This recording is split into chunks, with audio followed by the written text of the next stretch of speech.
Okay guys, so just to run over factorising, if anyone's struggling. So I just picked some random questions from your homework over the last few days. So I suppose we'll have a go at it. Right, so if we look at this one. So again, just by observation you would think, well, it's not the difference of two squares. It's not going to be the difference of two cubes. We can't do the pairing because there's not four of them, so it must be the other one. So if we take out the highest common factor, so what can we take out of this and this? Let's see. Okay, make that a bit bigger. Okay, so what's common to each? Well, okay, so there's a pi here, there's a pi there, so we can definitely take out pi. So take out that anyway. There's a radius here, so we'll take that out. There's a radius there. Now there's not a 4 in both, but there is a factor of 4 and a factor of 6 in both, and that factor would be 2.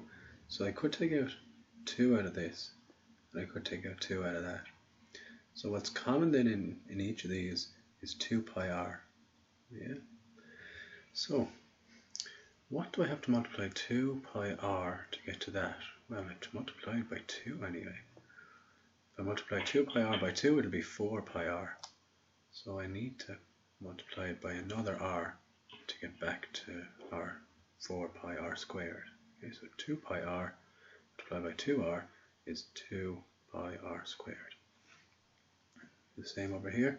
So again, 2 by 3 will give me 6. The pi is already there. The r is already there, so that's fine. And I need to get a h up here. I have no h here. So it'll be 3h. Okay, so that's the first one. Second one over here. Now, I identify, look at this, there's 4. Okay, so straight away we know this is going to be pairs. So I'll chance these two pairs and see if it'll work. So, what's common here? I could take out 3a, and I'll have x squared. Okay, and then we have 3a out of here, which will be minus y squared. Do this one. Well, I can take out minus 4.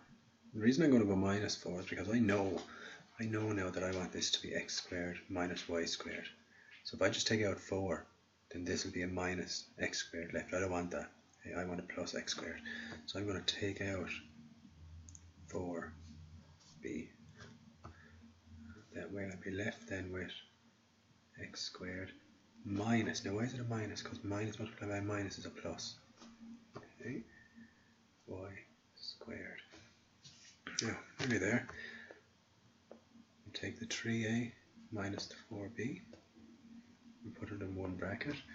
We'll take these two, they're the same, so we'll put it in the other bracket. Now, you would think we're finished there, and we're close enough to being finished, but look at this. Okay, it's the difference of two squares.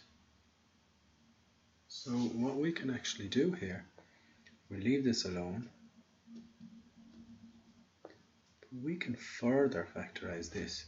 Remember, x squared minus y squared. Well, we can go x plus y, x minus y, and now we have it fully factorized. Okay. If we go to this one, okay.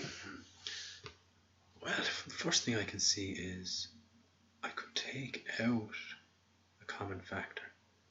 5 would go into this, 5 would go into that, wouldn't it? So let's do that.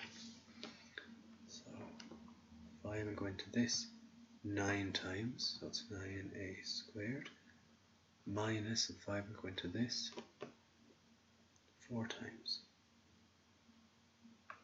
Okay, and now, so right here are 5, but now I've noticed something here, look, remember these square numbers that I look for. We have 9 there, and we have 4. So if I get the square root of this, it'll be 3a minus the square root of this, which is 2, and go again. This time we go plus. Okay, and this all multiplied up together will give us that.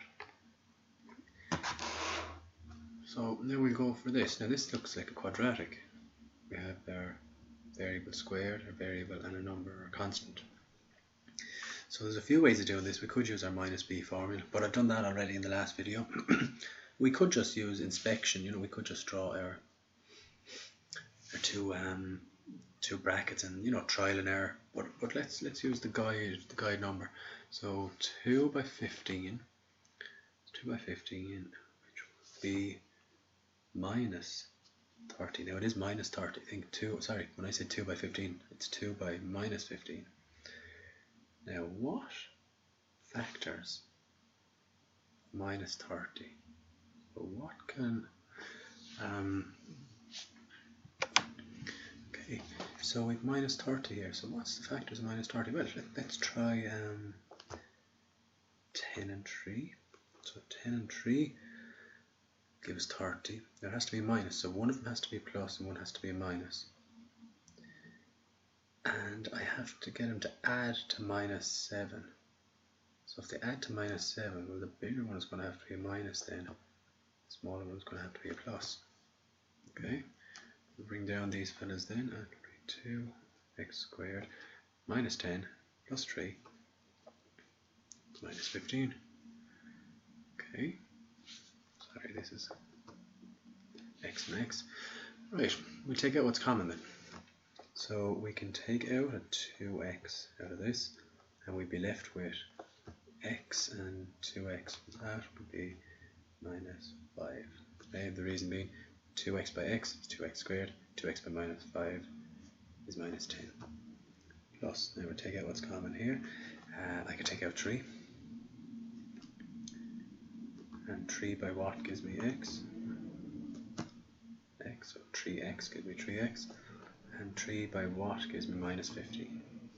Minus 5. And that's perfect for us because look, we have that. So this will leave us with 2x plus 3 and x minus 5. Okay, and that's factorized. Okay, so that's factorized. If we were asked to solve, we would let both of them equal 0 and solve. Okay, so just very quickly, x equals 5 and 2x equals minus 3, so x equals minus 1.5. Okay, but that's if we're asked to solve, but we're not, we're just asked to factorize here. Okay, and the last one then. Right, so if we look here now, we have cubes. Okay, so the first thing I can see is, well, do you know what, I could factorize this out using the highest common factor first. Okay, so even though I know it's going to be a difference of 2 cubes because I have 2 cubes there, I'm going to still factorize out the highest common factor. So 5 will go into x cubed. Now 5 goes into 40 8 times y cubed. Okay, now over here we get the cube root of these. So cube root of x cubed is just x, and the cube root of 8y cubed is just 2y. Okay, now that's very important. So now, if we look back on our notes, we're going to see that x minus y cubed will give us x minus y, then x squared plus xy plus y squared. You see that a bit better. Yeah. And x cubed plus y cubed will give us x plus y, x squared minus xy plus y squared. And remember, we need to know that. Okay, so got the cube root of these. I know the rule, so I'm going to start factorising it out. Well, I'll still have my 5 over here. Now, I need my x number. Sorry, down here. I need my x number plus my y number. So there's my x number. There's my y number. The next bit, I need my x number squared. Okay, well, x squared minus my x number multiplied by my y number. So it's 2yx, and then plus my y number squared, which will be 4y squared. Okay, and that's pretty much it. Okay, hope that helps, lads. So thanks, and I'll chat to you.